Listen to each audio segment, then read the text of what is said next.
This episode is brought to you by Audi. The road is calling. Embrace the thrill of the drive with the all-new, fully electric Audi Q6 e-tron. Featuring effortless power, serious acceleration, and advanced Audi tech. It's not just a new EV. It's a new way to experience driving. The all-new, fully electric Audi Q6 e-tron is here. The next chapter of Audi starts now. I can say to my new Samsung Galaxy S25 Ultra, hey, find a keto-friendly restaurant nearby and text it to Beth and Steve. And it does, without me lifting a finger. So I can get in more squats anywhere I can. 1, 2, 3. Will that be cash or credit? Credit. 4. Galaxy S25 Ultra, the AI companion that does the heavy lifting so you can do you. Get yours at Samsung.com. Compatible with select apps. Requires Google Gemini account. Results may vary based on input. Check responses for accuracy. Hey, Fidelity.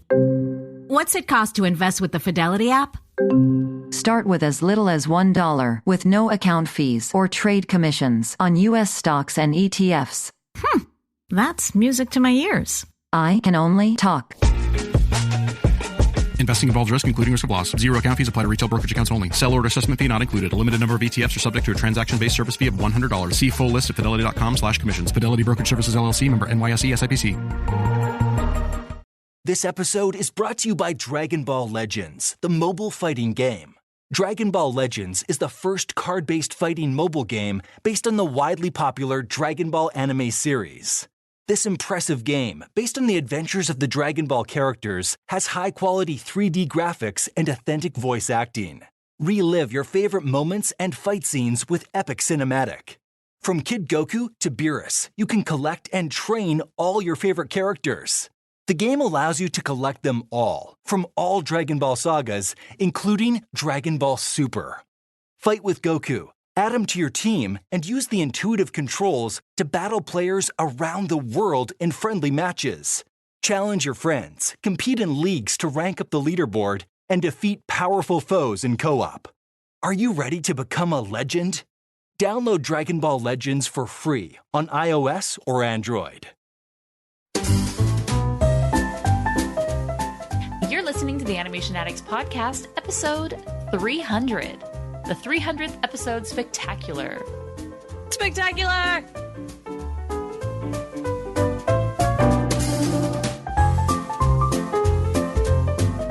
Welcome to the Animation Addicts Podcast with the Rotoscopers, the #1 place to get your animation fix with animation addicts just like you.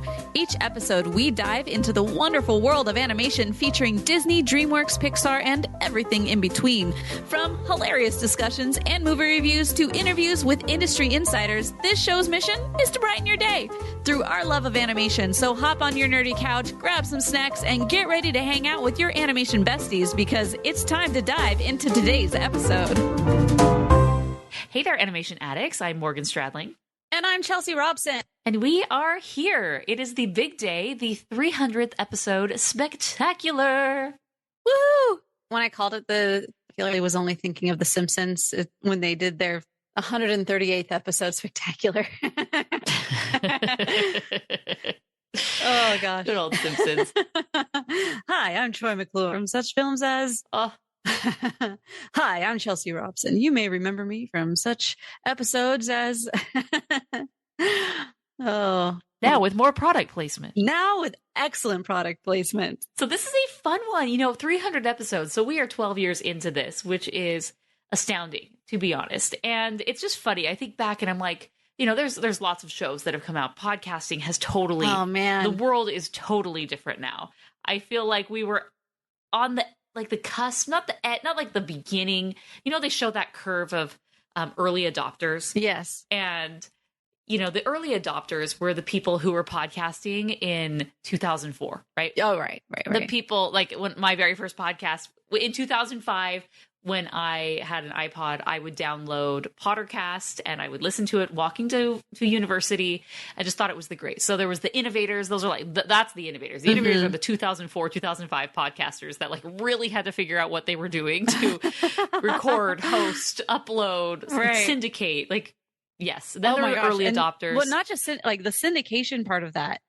It was full on coding that you had to know how to do. And it's just such a different world.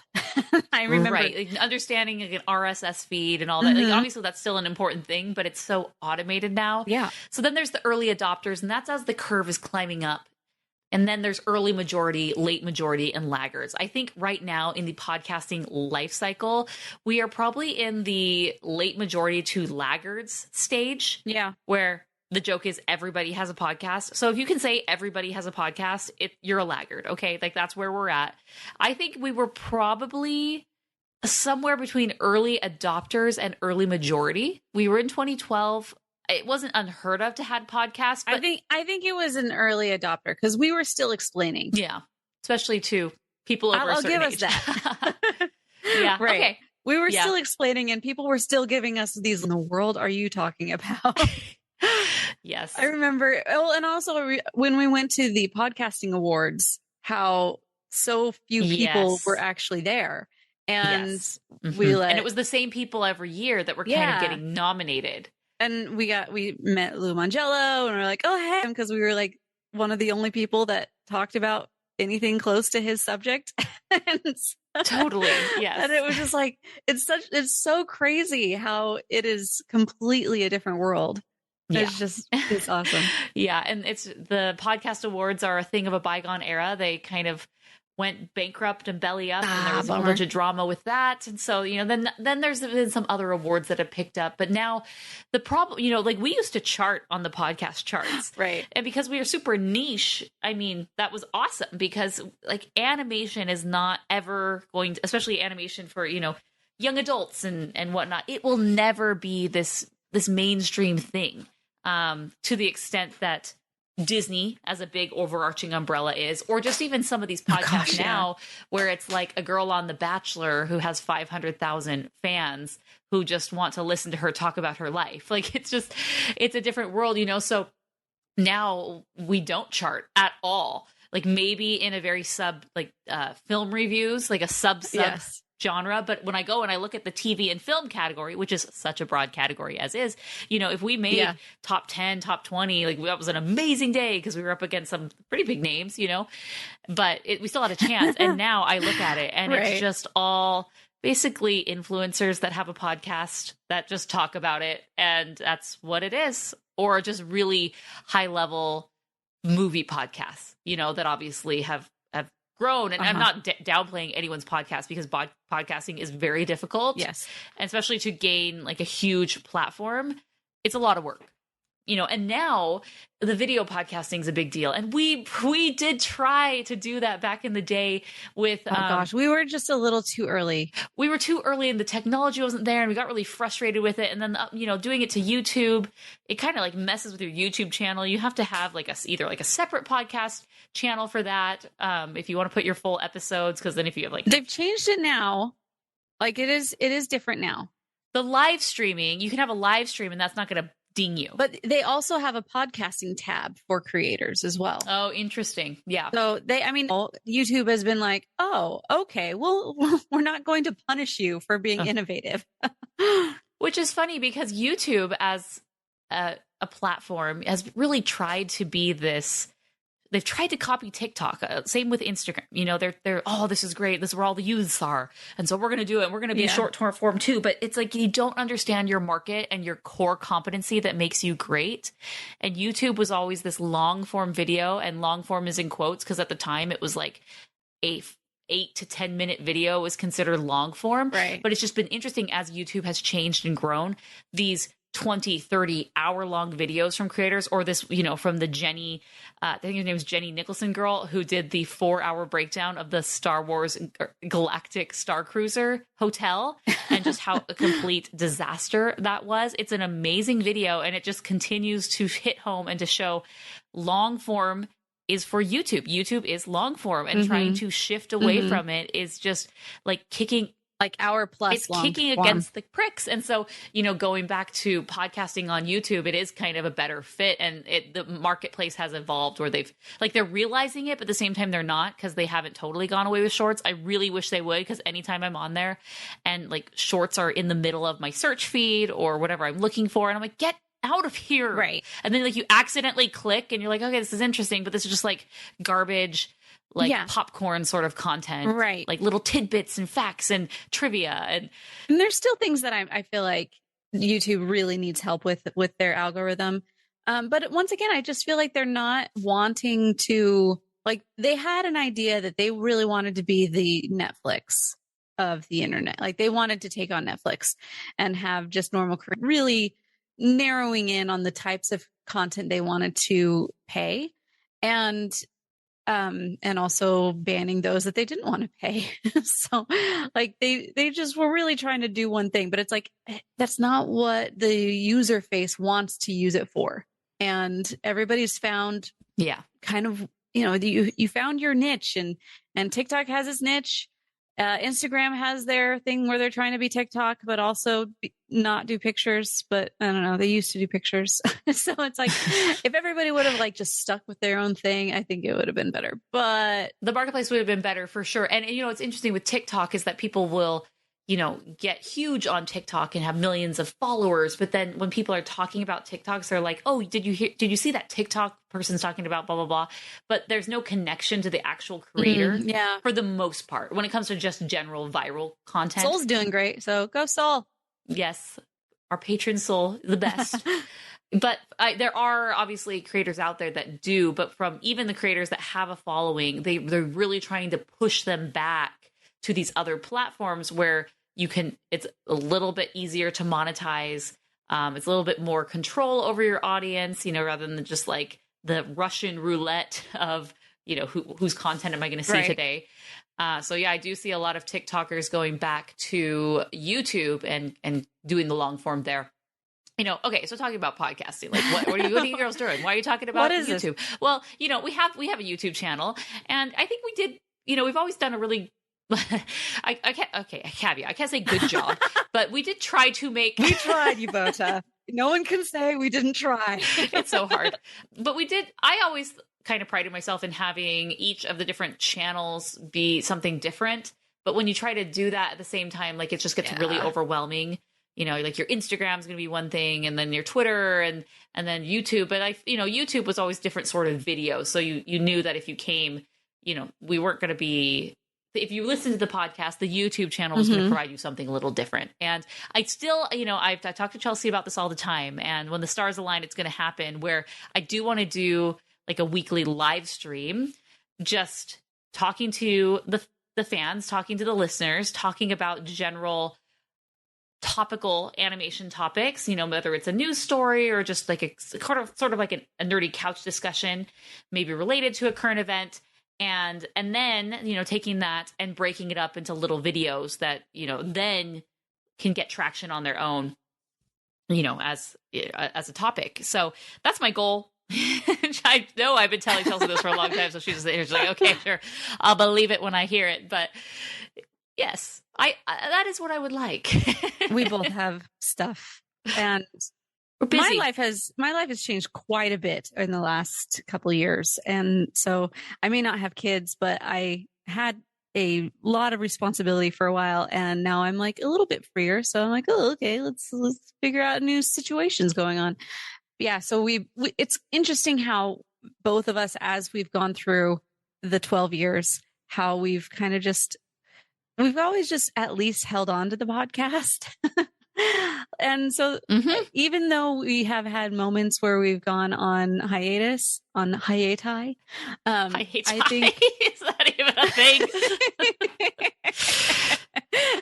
I'm going to make it a thing. Dang it. It's a thing now.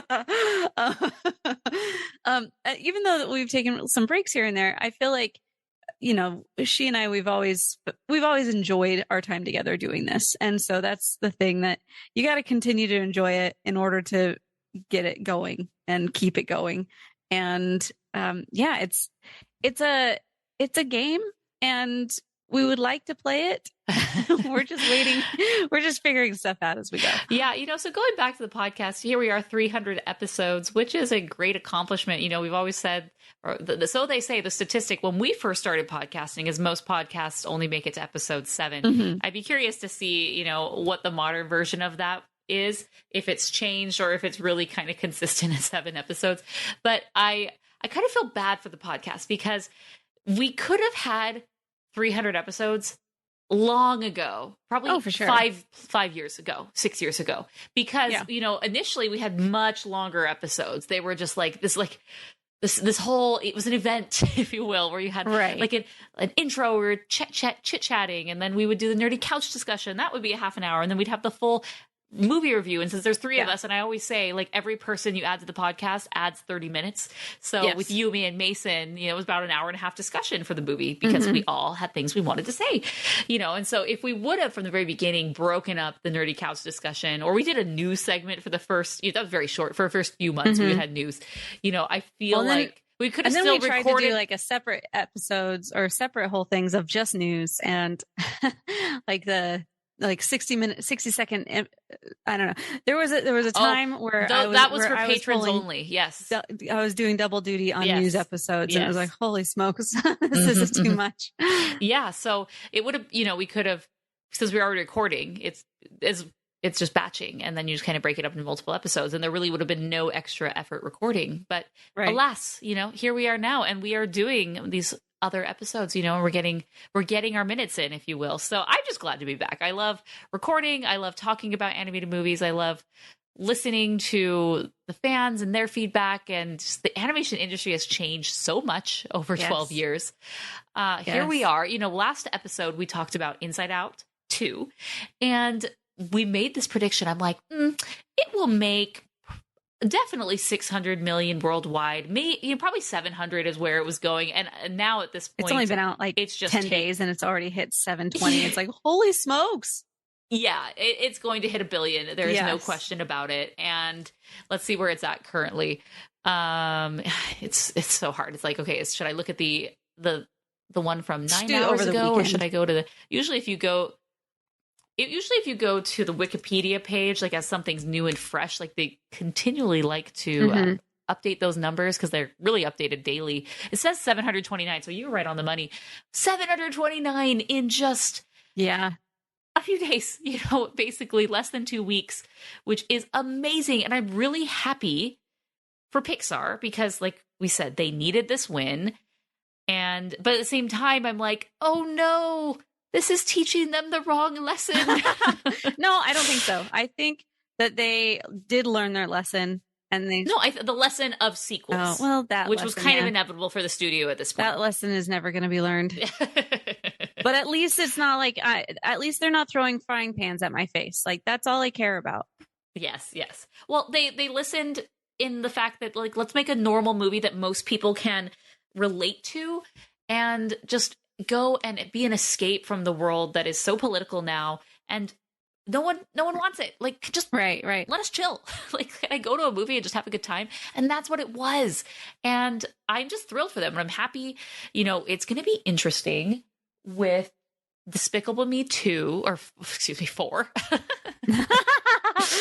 Sorry, I'm on a 2 mode. Despicable Me 4 coming out over 4th of July weekend, or a little bit before. No, when is it coming out? I think our screening is right before, and then it comes out that weekend on the 5th. Or maybe right before. Maybe it's on the 3rd, because the 4th of July is on a Thursday. So I'm thinking we see it on the 1st. So okay. So we see it on the 1st, and it's coming out July 3rd, which is great timing for them, right before the 4th of July. So it's on a Wednesday, and those, when you can get a nice holiday where it's on a Thursday or Friday, so you can release your movie on a Wednesday, and then you have that Thursday, and then you have your traditional 3-day weekend. It's going to be big. Indoor plumbing. It's going to be big. But will it be for a 4th movie that's also had all these spinoffs with the Minions and like Rise of Gru? Is it going to be long in the tooth where I don't know. Audiences will be over it?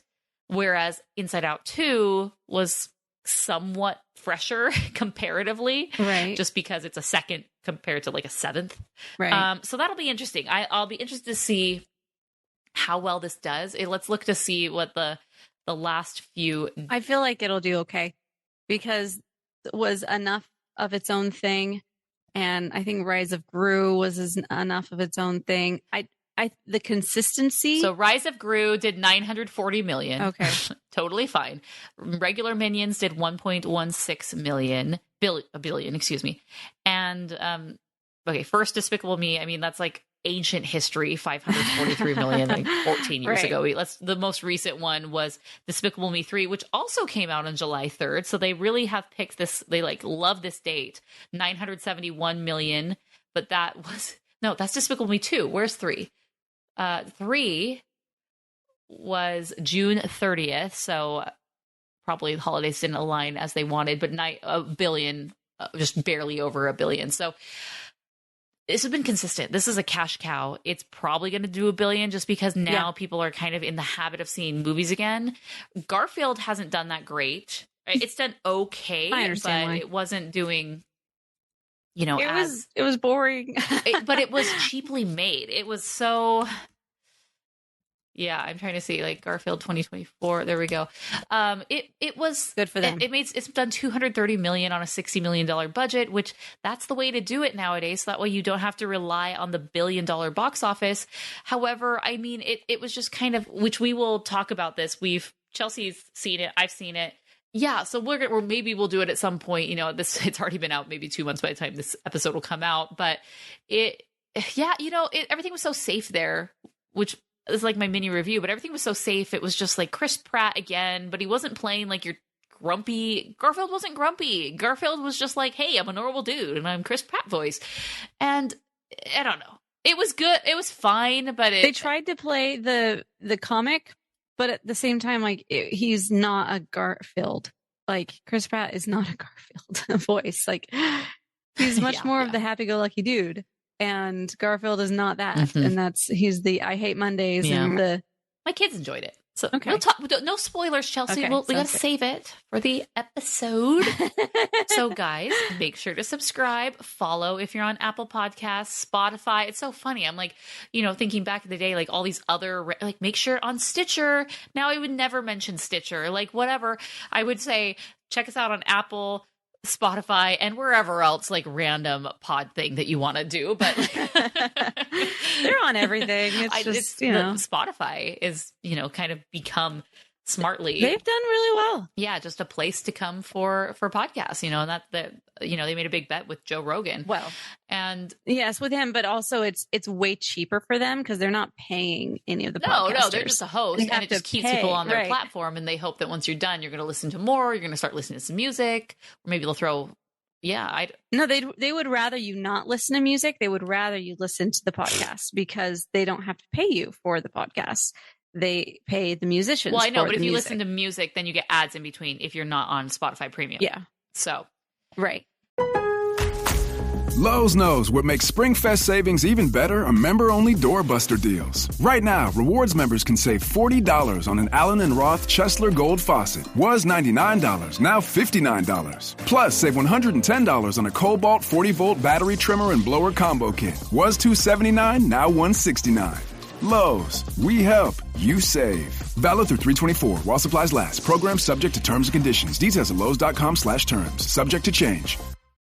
This episode is brought to you by Indeed. When your computer breaks, you don't wait for it to magically start working again. You fix the problem. So why wait to hire the people your company desperately needs? Use Indeed's sponsored jobs to hire top talent fast. And even better, you only pay for results. There's no need to wait. Speed up your hiring with a $75 sponsored job credit at Indeed.com/podcast. Terms and conditions apply.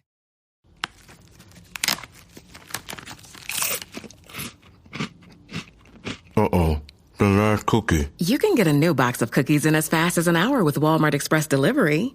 Are you my guilty self-conscience? No, I'm the voice offering you promo code EXPRESS for free delivery on your first order. Hey, who ate my cookies? You mean, these cookies? Order now. Welcome to your Walmart. Promotion valid for first express delivery order. $50 minimum subject to availability. Restrictions apply.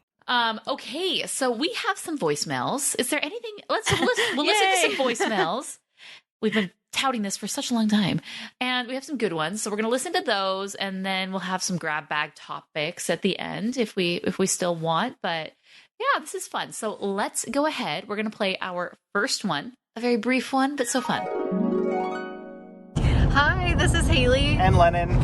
We're longtime listeners, first-time callers, and we just wanted to congratulate you on your 300th episode. That's amazing. We're so excited to listen to it. Yay! The old first time, long time. Yay! And this one... Hello, Rotoscopers. It's Jeremiah calling with a celebratory trumpet blast for your 300th episode. This is me playing the trumpet. I can trumpet and talk at the same time. In fact, I'm going to sing opera.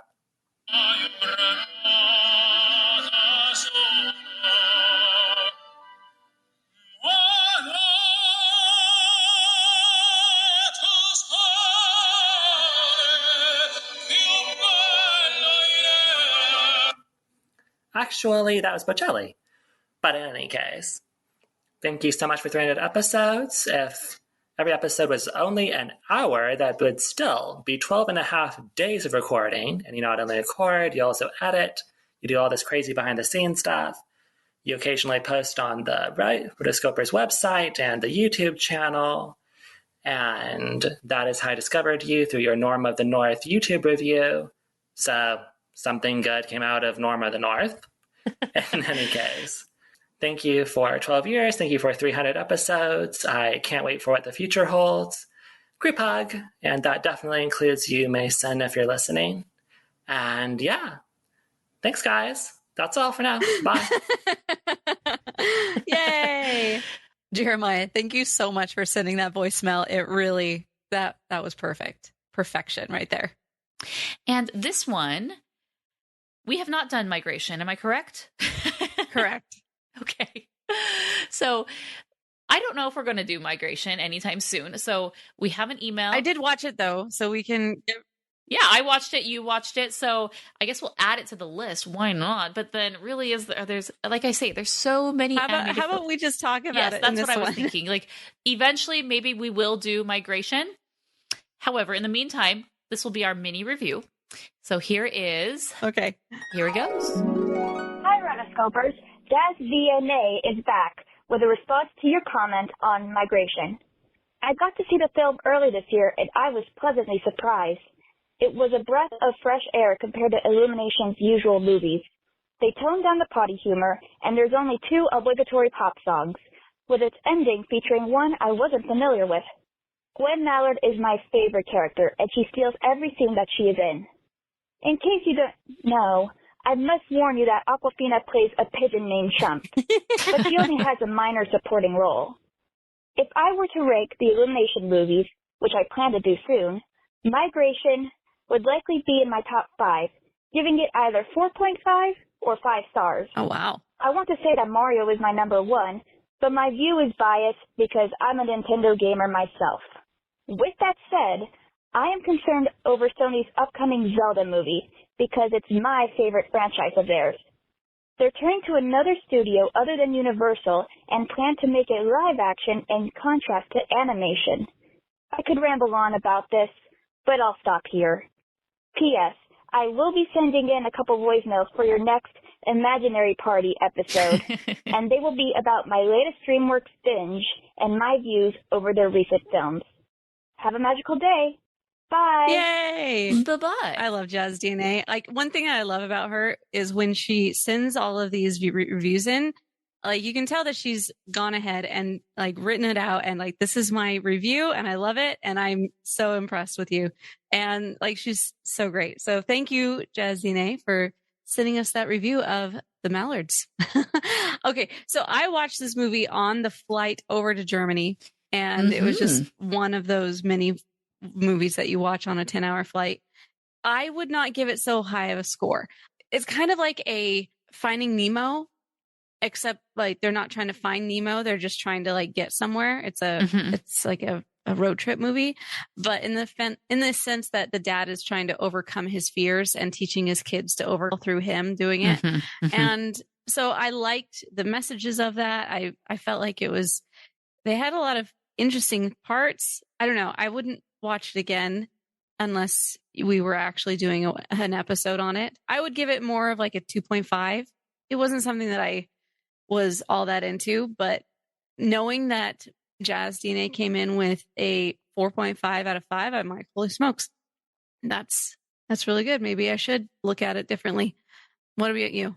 Yeah, it was okay. And it didn't do well during, the holiday, the Christmas time that it was released, but it did well enough. I mean, I just never heard anyone talking about this movie. It didn't really seem to really gain a lot of traction, a lot of steam. Yeah. It kind of felt like a fall movie to me.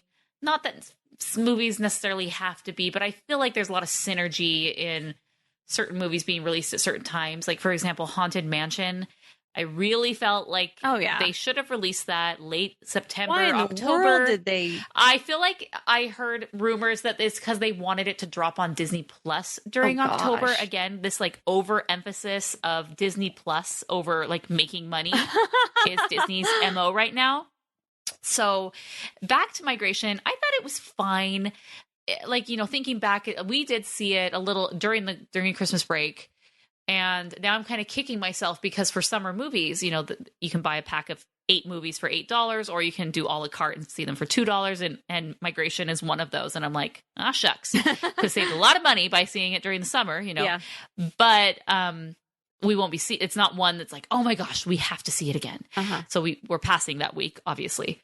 But it was fine. It was meh. I mean, again, it was so eye roll, cringeworthy with Awkwafina in it. And she says it's like she has a small role. I'm like, there's no such thing as a small role with Awkwafina. Like, she's not a character that's just a wallflower. No, that just it blends stands in out. the background.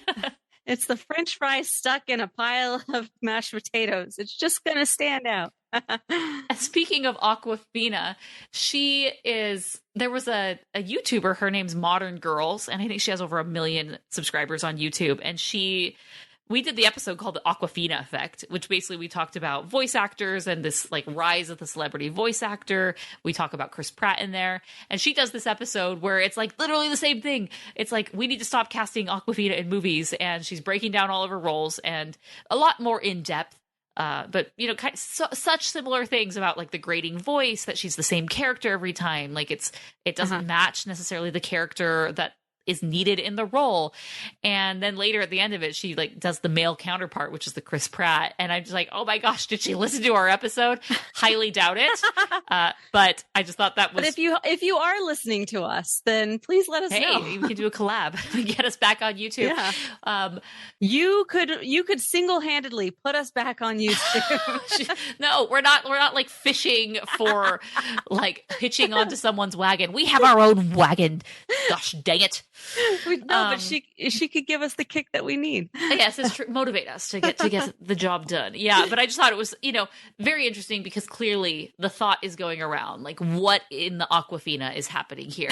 So, I didn't necessarily love Migration. I think it'd probably be a bottom tier. As far as, how it ended up doing in theaters, I mean, I'm sure it did. The great thing about Illumination, and that's something that's really evolved over our time doing the podcast. They did Despicable Me in 2010, and they slowly had a movie every year or two, and now a lot more movies, but they have just been really great about their budgets, and that gives them the wiggle room, but then they still kind of can do these $1 billion with their big franchises. So $72 million budget, like little more than a third of the typical Pixar budget, which is 175 to 200 million.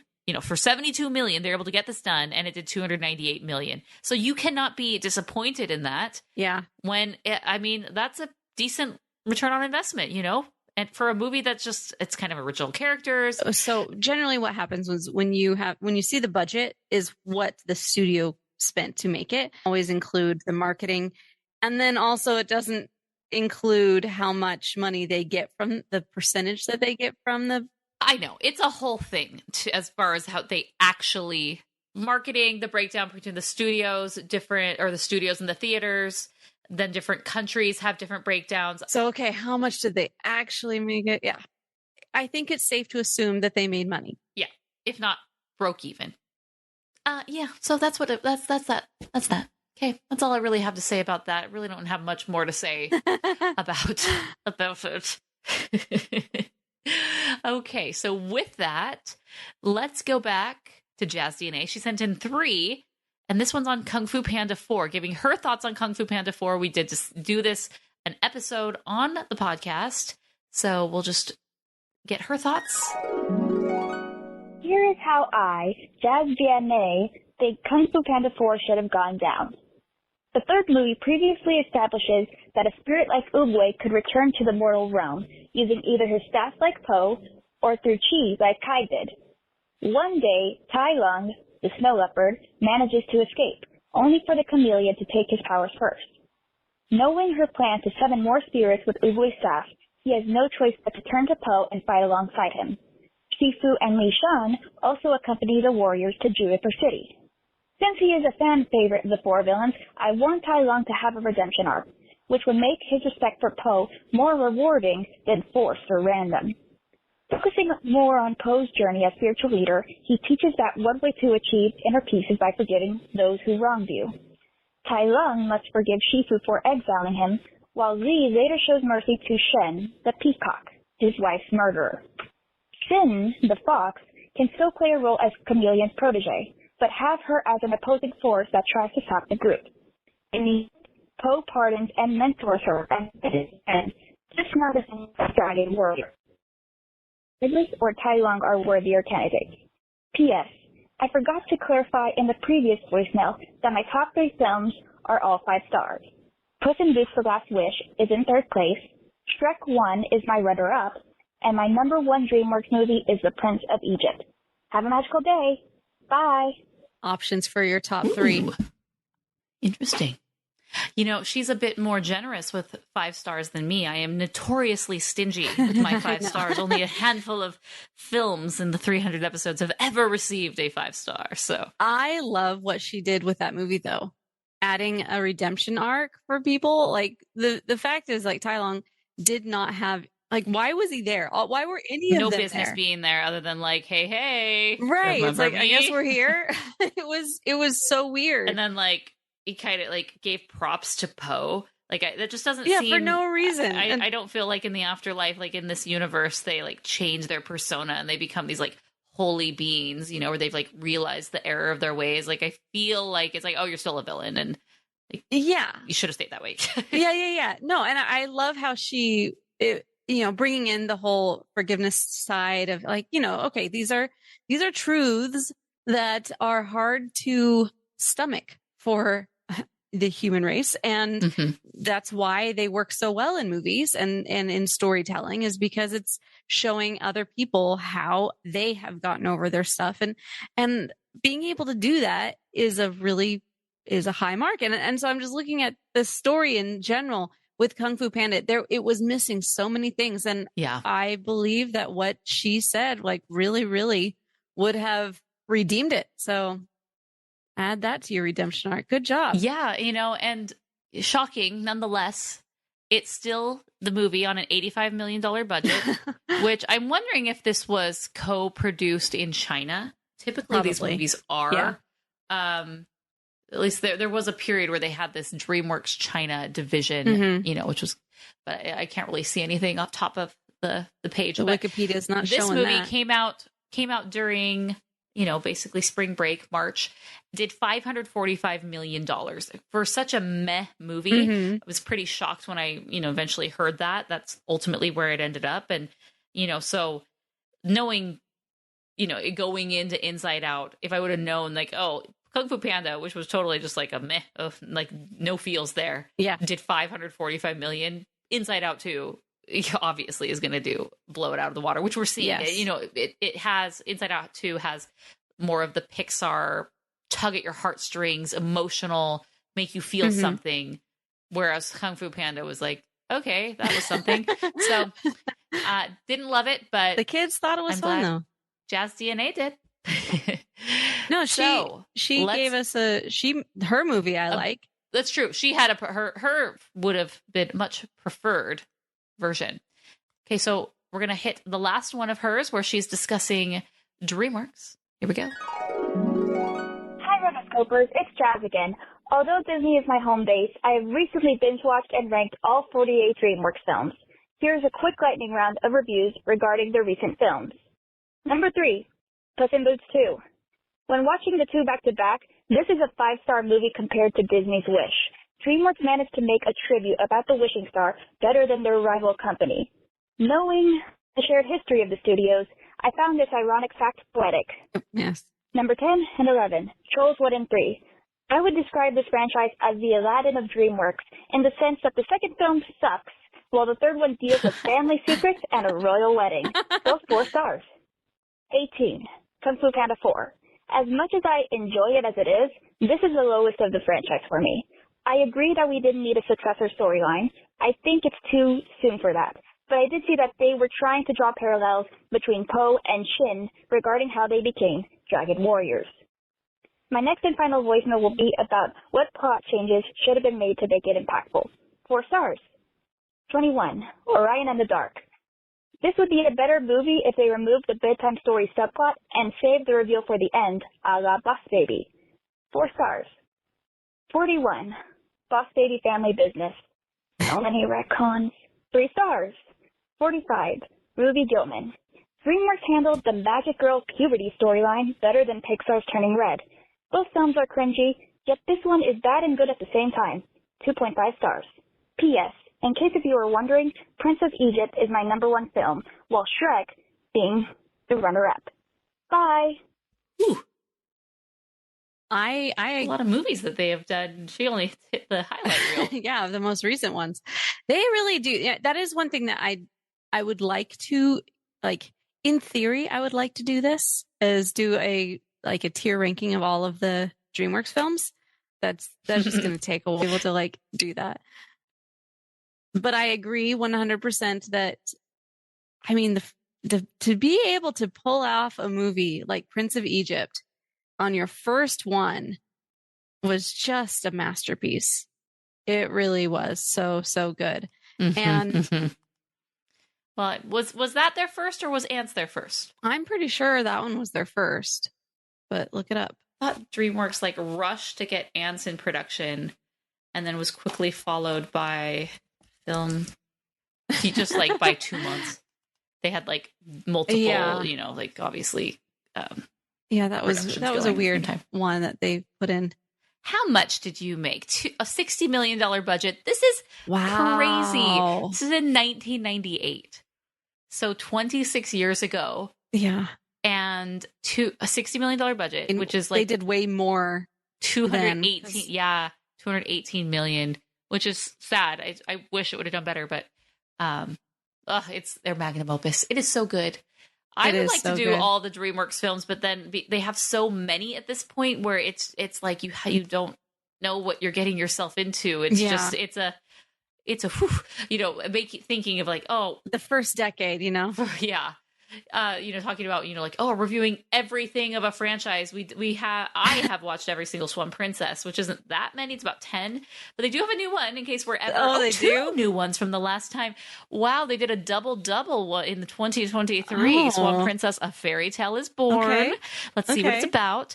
Princess Odette and Prince Eric, no surprise there, are to be crowned the new king and queen. Wow, I'm surprised it took so long. While the former queen, Uberta, reveals how her life was turned upside down when she was crowned. Hey, you're going to be king and queen. Here's how it sucked when I became queen. Sounds great. Swan Princess for Longer Than Forever, also direct to DVD. I love they call it direct to DVD versus like, I just say direct to video, understanding that video just means like whatever sort of platform, because like who's buying the DVD, right? But as opposed to direct to online. Well, I mean, it's still released, I'm sure, in those formats, but yeah. Derek discovers his father was accused of having deals with pirates, forcing him and Odette to go undercover. Oh my. Ooh. The pirates. Deals with pirates. Shady. Okay, so, you know, if we ever They're run quite out prolific. Oh my gosh. Stuff, we can hit this one again. Maybe not, but it's so funny. It's always in our back pocket. So, okay. I will always go back to my interview with Stephen Gordon. He was the the artist who created all of the character designs for the Swan Princess.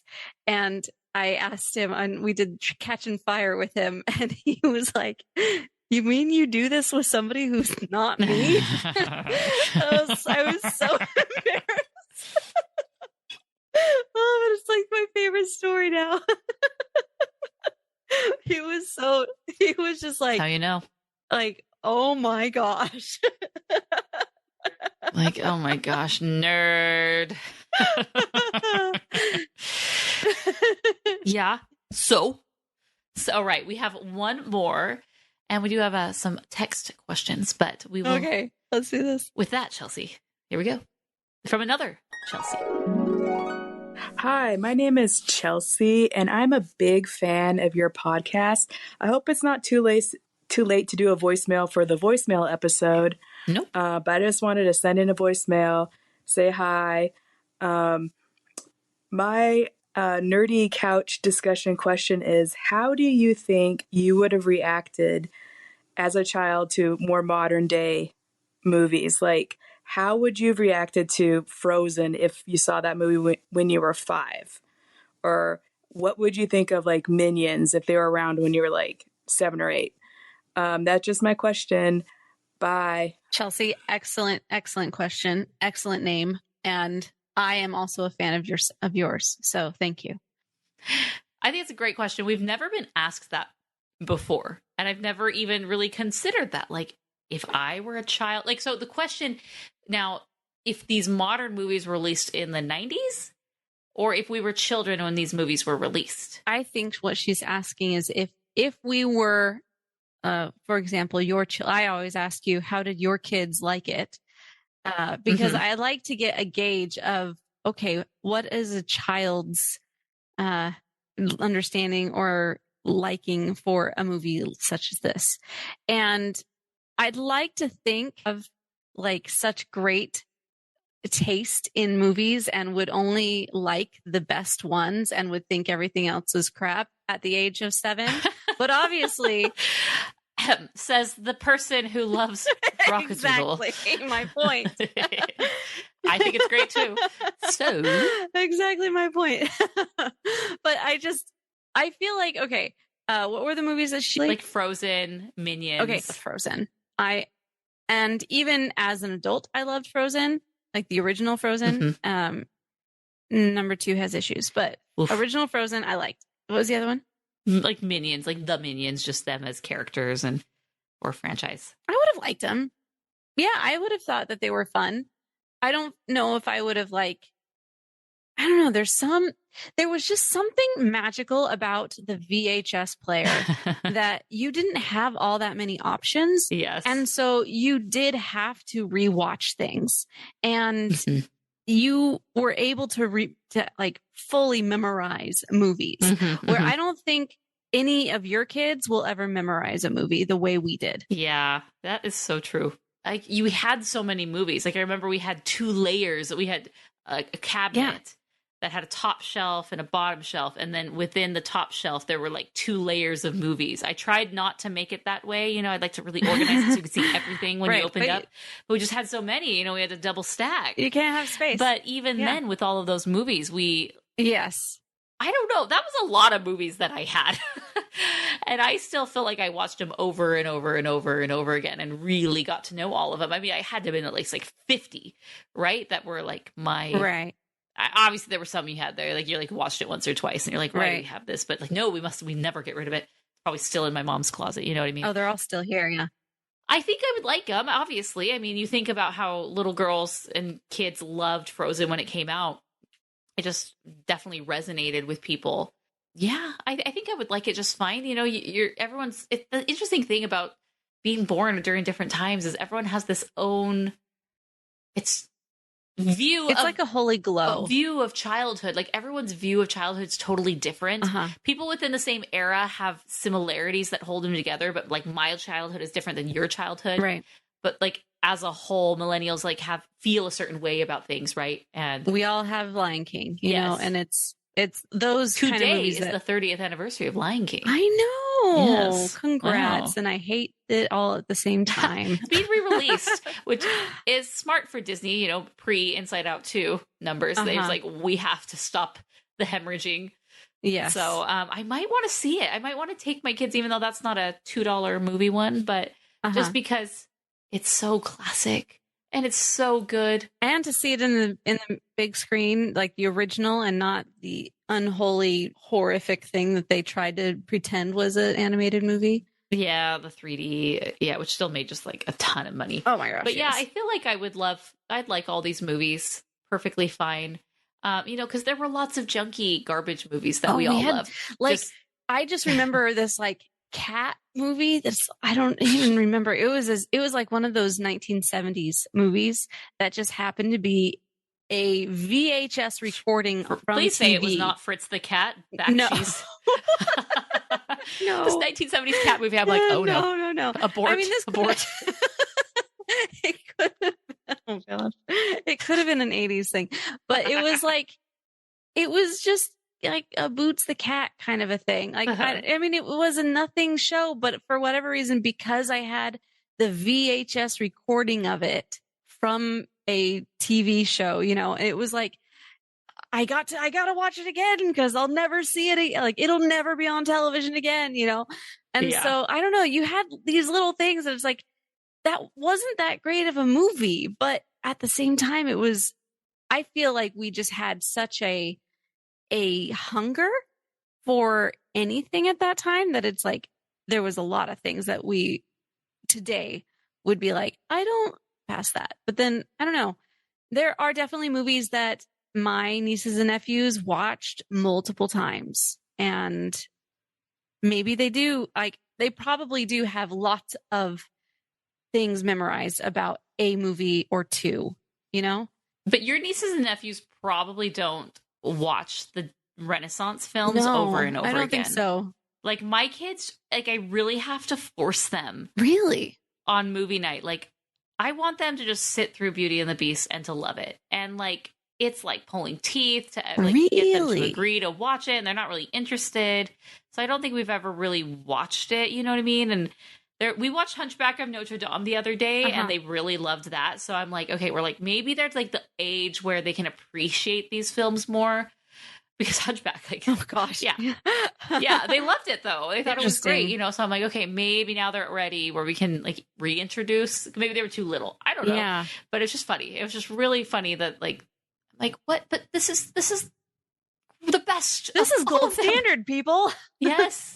So yeah. Yeah, you know, and it's funny because in, you know, all the Disney parks, they just did a few years ago in Tokyo Disneyland, there's a Beauty and the Beast ride, which is like the whole experience of that ride is insane and amazing. And it's like, well, who are they building this for then? If like kids nowadays aren't interested in it, is it like for the millennials that are taking their kids? I don't know, something interesting to think about. So yeah, that is an interesting thing to think about, because I'd never really even considered that your kids are like meh on any of those, the Renaissance eras, because I'm thinking, okay, is it just because they're expecting to see some kind of they want to watch CGI? Inside Out. They love it. They think it's so great. They want to watch Mario. I really only let them watch that on car rides. And so not car rides, excuse me, like road trips. Right. They like Tangled. They like Frozen, but we haven't really been watching those as much, but we don't do a lot of movie nights, right? And right now we're, you know, we're trying when we do movie nights to have it associate with a book that we're reading, you know, so we finished the BFG. Apparently there was a BFG that came out in 2016. I never heard anyone talk about it. So I'm like, I don't know if we necessarily have to go out of our way to see that, but we finished, you know, like Willy Wonka. We watched Willy Wonka, and then we watched Charlie and the Chocolate Factory. Then we did Matilda, and we watched Matilda, and they loved that. That was great. So right now we're reading James and the Giant Peach, and I'm excited to show them that, because which they have seen Nightmare Before Christmas, and they actually like that. You know, another stop motion film, so I think they'll enjoy James and the Giant Peach. But yeah, it's I have a rule for movie night that it's a new movie for movie night. We have movie night basically once a week, maybe a Friday night or a Saturday night, and it has to normally be a new movie, unless there's, I'm kind of just like over it. I'm like, whatever, you guys can pick what you want today. But, I don't have an agenda for what movie I want to introduce them to. All good movies, of course, Renaissance stuff. I mean, I would, but I'd like to, we watched Anastasia. Okay. Yeah, so we watched Anastasia. They thought that was amazing. So I think they're finally hitting the age where it's like, okay, now we can go back to these old classics. I showed them this. We talked about Balto a little bit, and they thought that was cool. So I need to find a streaming service that has it. If not, I have enough Amazon credits, like from like, hey, do you want to delay this and get a digital credit? And I'm like, for $2. Sometimes they bump it up like $2.50, on high peak air times or whatnot, and I'm like, yes, that's almost a full rental. So yes, that's Morgan's pro tip, guys, is if it's not absolutely essential and you can wait a few days, which for the majority of things you can, always delay so you can get the digital credit, and that way you can rent a fun movie, and not have to feel like $4. Like $4, I get it, $4 isn't that much, but it is, or $5 sometimes, or whatever. Like, yeah. So do it. It's great, because then you're just like, haha, let's watch this movie for free. So, Chelsea, thank you so much for that question. That was an in-depth one that I appreciated. I loved it. So we did have one more from Roto Nation, which is our Facebook group. So Josella had a few little random comments, thoughts on The Boy and the Heron. Unfortunately, I have not seen The Boy and the Heron, although I have heard that Robert Pattinson's voice acting in it is phenomenal, which goes into her next topic, which is voice actors versus celebrity voice actors. And this is another topic that was discussed in the Modern Girls video, just how this, and we've talked about this before, so we didn't really talk about this a ton in our episode, but just like the Robin Williams effect of it all, that just completely changed the industry, where, the celebrity, because of who they were, became this voice actor. Like Robin Williams as the genie is Robin Williams he is. And then, all these celebrities became the norm, where previously that wasn't the case. You had very traditional voice actors and classically trained. And so the analysis in the video was that, like, hey, let's go back to traditional voice actors, because the majority of these voice actors, the celebs, just aren't cutting it. They're providing nothing special to the role. They can be literally swapped out, as many times they are. For example, I think Miley Cyrus was supposed to be Mavis in Hotel Transylvania, and then she had some sort of like, not like a sex scandal, but something sexy, I guess, that was like not kid friendly. Wrecking Ball came out or something like that. So they replaced her, and it was Selena Gomez, and like that's like a character that's like, meh, who cares? Like I don't really care. And I think that's really what it is now. And then you have like people like Awkwafina. It's like, oh, she's the goofy, funny person who's just like has this harsh voice, but then doesn't either fit the character or is just kind of a nothing of a character. It just feels like everything is lazy. Yeah, and so I don't love celebrity voice actors. It doesn't make sense to me. Kids do not go to these movies for the voice actors. Mm-hmm. So it's really, they're doing this for the adults who are like, oh, Awkwafina's in the movie. Let's go, kids. Never once looked at a voice like a celebrity on a trailer and been like, we must go see Chris Pratt in Garfield. Like, I'm interested in Garfield because of the property, and then if you're a new, like an original film, I'm there for this new thing, like Inside Out could have been anyone, any characters, and it would have, it is interesting. A lot of the core five from the original film are all comedians, but I still feel like the movie would have been fine casting voice actors who can do comedic roles because of the script. I don't know.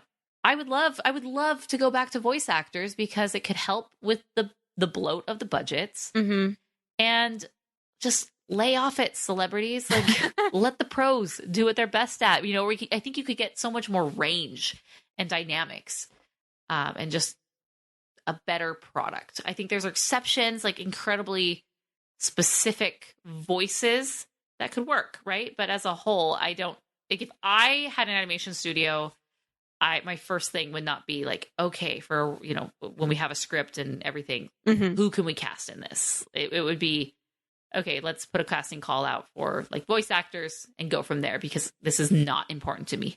Like the animation, the story, the delivery. is the most important part. And if somebody just because they are the voice, I don't know.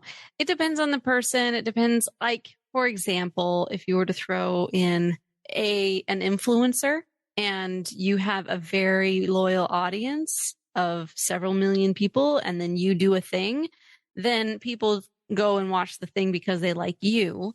And I'm not even saying like a full movie. I'm even just saying like if Morgan and I went online and we did something, yes, and then they would like have you did a collaboration. collaboration with I a can brand. see that Yeah. as being reasons why, for sure. But it's like, I don't know. Can the story stand on its own? Like, film is its own medium that's completely different than any of the other mediums that have now been in development, meaning short form, long form video on internet.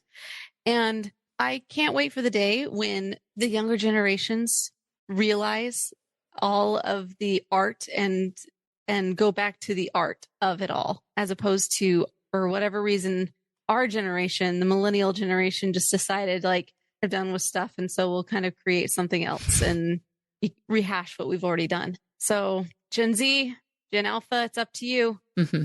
It's up to you. Pass the torch. You can do it. Our only hope. We won't be like the boomers and just hold on to everything forever. I promise. You sure about that? You sure about maybe. that? So any other topics? Topics du jour. Imaginary parties. I love that Jazz DNA brought that back because that's so great. And it is that's a original callback. Yes. Episode 1 at the very end. And we've done more in the other imaginary parties. We've talked more about like the effects that it has had on our lives and the cool things that have come from it. But I mean, even today, it's still one of those things that I do get joy from. And I love hearing from people like Chelsea that have first time coming in, and Lennon and Haley. So thank you guys for calling in, being that first time and taking that step. Like, it's so nice. And I'm grateful. Thank you guys. You know what? Our voicemail line is always open. That's always the secret here. It's always open. Rotoscopers.com/voicemails. For some reason, early on in the podcast, we had voicemail, rotoscopers.com/voicemail.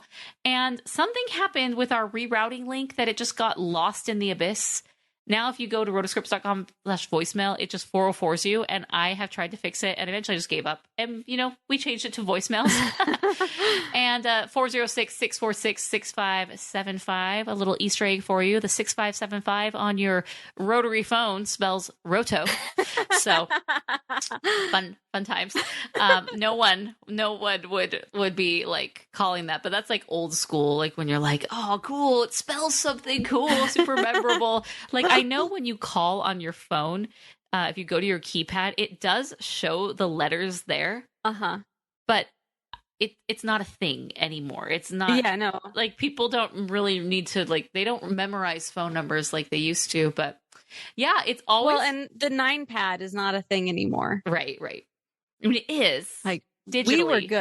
We were good at the 9-pad. Oh yeah, for the T9 being able to text on things. T9 texting. Mm-hmm. So give us a call anytime. Leave us voicemails. Leave us ideas for episodes. We'll either play them in whatever episode it's pertinent to, or we will bundle them and save them for a big voicemail episode. Good times, great oldies, cool 94.5. And we are looking for voicemails for the Sherman brothers, with the passing of Richard Sherman. It seems like a good time to go down memory lane and to talk about their legacy, because they not only were so critical to so many animated movies, but live action movies and to the parks, and just their work spreads so many different mediums. And so we're going to have a really great episode talking about them. And so please send us your thoughts on them. We would appreciate it. If you go to rotoscopers.com/every episode ever, which is, the place that you go, at the very bottom, you go down, and I try to keep it up to date as far as what we plan on doing over the next 5 episodes or so. Sometimes that changes, but most of the time, if it changes, it just means it gets pushed a little around. Yes. So anyway, you can. These are not legally binding. No, however, if you send a voicemail on one of those, it's more likely that it will stay. We know that you are looking forward to that one. So that is a little. Oh, okay. So if you want to keep it bumped up in the list, yeah, do that. Give us a call. Make it worth our while. Give us a voicemail. Come on. Let us hear your voice. All right, guys. Glad to have you once again. My name is Chelsea with Morgan. And until next time, we are the Rotoscopers.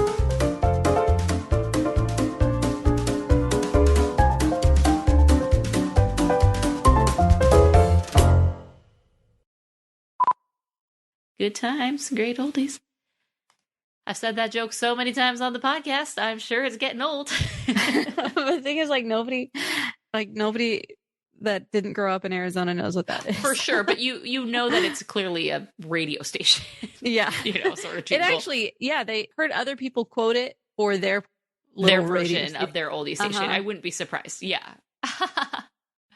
Which is great. That's awesome. Okay, well, good times. I got a feeling. Hello, hello, hello. Testing. Howdy. How are you? I'm good. I'm eating a cheese crisp with Havarti cheese because I'm cool like that. Oh, fancy. No Mexican blend for you. No. My time in Europe really ruined me completely for cheese. And any of the random cheeses that you could find here. I used to love pepper jack was my favorite. Mm-hmm. And then I eat it and I'm like, this doesn't taste like anything at all. And yeah, then you realize what really is out there. I got these really fancy German cheeses and I ate the at first I was like, oh, I'm gonna come home and do a taste testing with friends and have a reason to invite people over. And then I'm like, no, I'm just gonna eat these myself. Because they were super good. And so I was eating them, and then once they were done, I switched over to normal store, USA bought cheese, and I'm like, ooh, this is not as good. So anyway, sorry about that. That meant Costco. I was looking for okay, we're pulling out. Costco does have a decent selection. The Havarti one, is decent. It's just in bulk, right? So you gotta come in. And then there's a really good one. It's a English cheddar, and it's super. And I'm a big fan of that one. So anyway, that's your cheese update for the week. Oh, thank you so much. I'm just thrilled. 300 episodes in, and I'm finally we're talking about cheese. I mean, we've talked about cheese with Wallace and Gromit before. Oh, that's true. Cheese. Thing up, and so I bought this jar of Mackinac honey or however you say it. Macanuka or however. Yeah, Manuka honey. I think that's yes. Look at us. Manuka honey. Oh yeah, that one. You've been listening to the Animation Addicts podcast. If you enjoyed this episode, don't forget to subscribe and be sure to leave us a 5-star review. We're available on Apple Podcasts, Spotify, and wherever you listen to podcasts. And if you want to help spread the word, be sure to share the podcast with your friends on social media. Just don't forget to tag us at Rotoscopers on Instagram and use the hashtag AnimationAddicts. For all the links and full show notes for this episode, go to rotoscopers.com/podcast. Now, if you still can't get enough for your animation fix, be sure to subscribe to us on YouTube and visit rotoscopers.com for more animation news, reviews, and interviews. Thanks for listening.